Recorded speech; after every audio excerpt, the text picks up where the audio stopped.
Ermonela Jao ma gjeps me hapjen e festivalit Vera e Ohrit.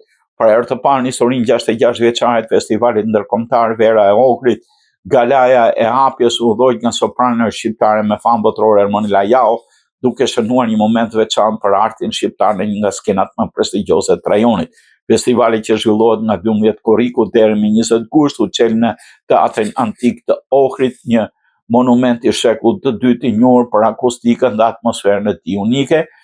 Autorja e shkrimit Julika Prifti e ardhur nga New Yorku aty për të ndjekur koncertin, përshkruan emocionin e mbritjes në këtë skenë historike dhe pritjen solemne të publikut. Ceremonia u hap me fjalët përshëndetëse të presidentes Maqedonisë së Veriut Gordana Siljanovska Davkova. Programi muzikor nisi me Dance of the Hours nga Gioconda di Ponçelit, interpretuar nga orkestra e baletit Maqedonisë së Veriut në drejtimin e dirigjentit italian Mario Boemi.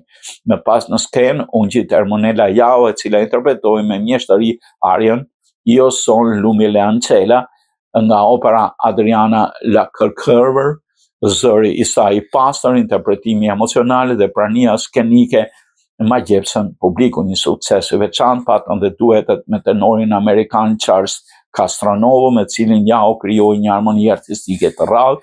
Për autorin, interpretimi i Ermonela Jaos në Teatrin Antik të Ohrit dëshmoi se madhështia e saj artistike nuk varet nga përmasat e skenës. Në qiellin e hapur, pranë qenit të Ohrit, ajo krijoi një natë që do mbetet e gjallë gjatë në kujtesën e publikut aty.